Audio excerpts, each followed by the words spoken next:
Assalamualaikum warahmatullahi wabarakatuh. Teman-teman semua, pecinta ikan nila, ikan lele, ikan gurame, dan semua jenis ikan. Kembali lagi dengan saya di channel Soleh Farhan 879. Sebelumnya saya doakan teman-teman sehat selalu, sehat walafiat, sukses selalu, bahagia selalu, dan selalu mendapatkan rezeki yang lancar. Teman-teman semua, pecinta ikan nila, hari ini jadwal saya adalah panen ikan nila ya.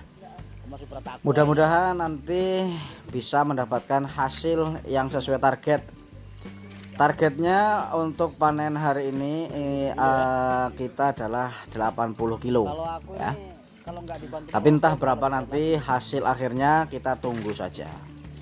Teman-teman yang budiman, yang saya cintai, yang saya hormati, di sini adalah ikan nila yang usia masuk 4 bulan ya.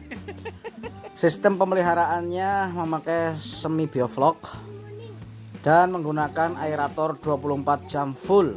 Aerator yang digunakan aerator berukuran LP100 tapi 2 ya. Teman-teman bisa melihat ikan nila sangat seger, buger, dan terengginas. Di sini kita bisa sambil melihat cara pemanenan yang betul, yang tidak berakibat ikan itu stres dan lemah, gampang mati. Karena apa? Ya, karena kalau ikan gampang mati nanti akan rugi.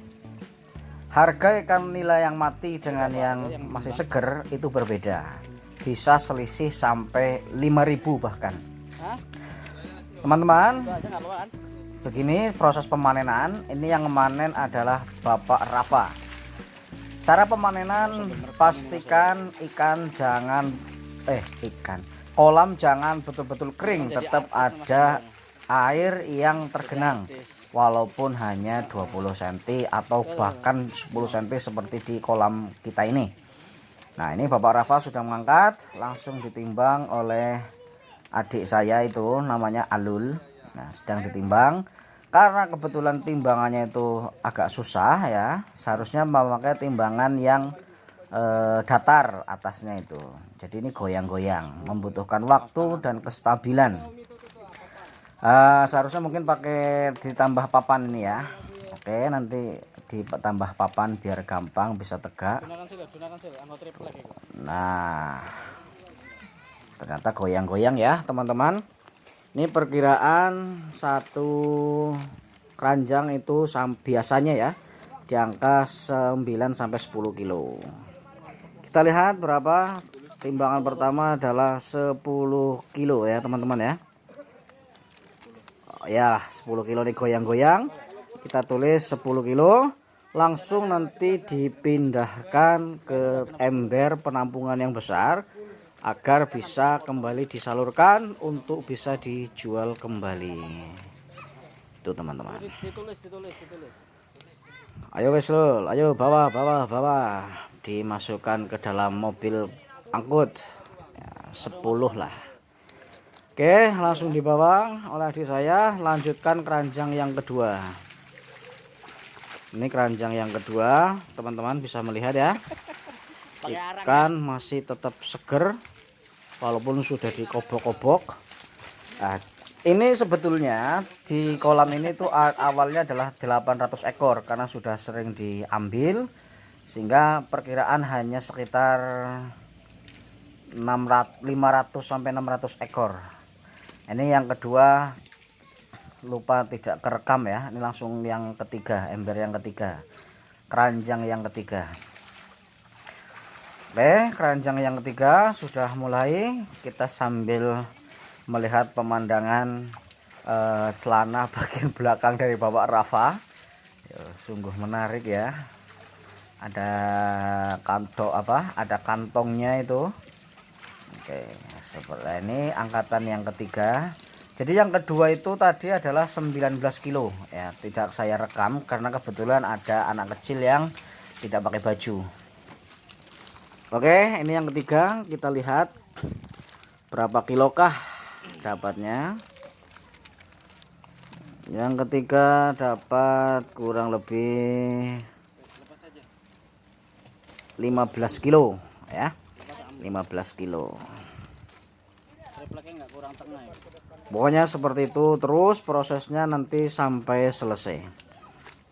Prosesnya seperti itu sampai selesai. Dan saya menyarankan pada teman-teman, kalau umpamanya panen itu harus betul-betul gerak cepat, jangan lambat ya, nanti dikhawatirkan ikan akan gampang mati. Nah, semakin lama pemanenan, ini proses itu akan mengakibatkan ikan itu stres, lecet-lecet, dan kemudian lemes. Lah, lecet ini nanti di saat dimasukkan kolam yang berikutnya atau dibawa ke pasar tidak langsung diolah, nanti akan menjadikan penyakit herpes atau jamur ya. Kalau umpamanya mau ditandon lagi atau ditampung sementara dulu, sebisa mungkin pada kolam yang betul-betul sudah steril, dan nanti oksigennya juga harus ada, karena ikan ini yang saya panen adalah ikan yang dipelihara dalam kondisi oksigen tercukupi full. Kemudian ditambahkan dengan garam ikan, ditabur garam ikan, insya Allah nanti ikan akan kembali segar kembali. Jadi begitu proses pemanenan. Oke teman-teman, ini masih kita lanjutkan. Sudah berapa tadi pertama? 10, 19 ditambah 15 kilo. Nah, ini juga kalau saat panen perlu diperhatikan, jangan terlalu banyak ya, jangan terlalu banyak dalam keranjang ini, nanti bisa berakibat ikan itu bertumpuk dan yang di bawah ini bisa mati ketumpuk-tumpuk. Jadi cukup setengah saja. Ini berapa? Masih goyang-goyang ya. Target kita adalah 80 kilo, tapi saya yakin ini pasti akan lebih. Saya yakin ini pasti akan lebih. Oke, sudah tenang, walaupun tetap ditahan sama ibu, tetap bisa masuk ya. Berapalah tadi itu tim pencatat.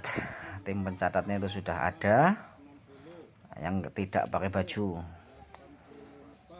Oke, lanjut penyerokan berikutnya.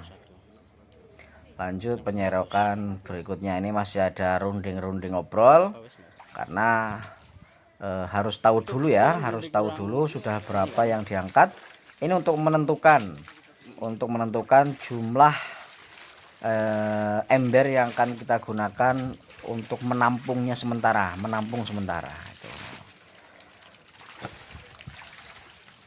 Jadi ini dari keranjang nanti dipindah di ember-ember besar. Makanya kita harus tahu berapa kapasitas atau kebutuhan ember yang diperlukan. Makanya tadi ada rembukan kecil-kecil terlebih dahulu. Nah, ini kembali diangkat. Sudah ke berapa kali ini? 4 kali apa 5 kali lah ya ini. Sambil saya jelaskan bahwa pemeliharaan sistem bioflok ini sangatlah mudah sebetulnya ya. Tapi di sini teman-teman tidak boleh terlalu menggampangkan, karena sistem pemeliharaan bioflok seperti ini membutuhkan perhatian khusus. Semisal sebisa mungkin aerator itu harus betul-betul kenceng, harus betul-betul baik, agar bisa mengaduk vlog yang dicampurkan biar terbentuk vlog dengan baik. Ini fungsi daripada aerator, selain juga untuk memberi suplai oksigen ke dalam kolam. Jadi gitu teman-teman, tidak boleh hanya menggunakan misalkan pompa saja, atau bahkan tidak menggunakan aerator sama sekali. Ini akan sangat berbahaya. Namun demikian, di tempat kita ini sudah banyak yang berhasil, termasuk di family farm ini juga bisa dikatakan sudah berhasil dalam pemeliharaan sistem bioflok. Oke, saya sudah dapat catatannya. Nah, ternyata sudah 80 kilo lebih ya, sudah 80 kilo lebih. Nah, ini angkatan yang ke-7. Ke-7 atau yang ke-8 tadi ya. Sudah 80 kilo lebih. Berarti artinya ini bisa mencapai 100 kilo kalau ember apa namanya, saringan ini atau apa sih namanya, saya lupa tadi nyebutnya, lebih dari 20 kilo itu, ini berarti kita dapat 100 kilo lebih ya teman-teman ya. Pokoknya teman-teman harus semangat terus, harus selalu mencoba dan mencoba. Kalau ada kematian itu adalah hal biasa, asal tidak kematian massal. Selalu dicoba, selalu mencoba, akan ketemu ilmunya sendiri. Oke, ini yang terakhir ya. Ini terakhir, masih ada 1 ekor lagi. Oke, kita timbang seberapa hasilnya. Masih ada 1 ekor ketinggalan itu. Oke, kita timbang seberapa angkatan terakhir ini. Berapa kilo angkatan terakhir dari panen hak kita hari ini. Nah, ya ternyata 100 kilo lebih, itu hampir 19 kilo. Oke teman-teman, barangkali ini saja dulu. Inilah proses pemanenan di tempat kita. Mudah-mudahan bermanfaat dan menginspirasi. Salam sukses. Assalamualaikum warahmatullahi wabarakatuh.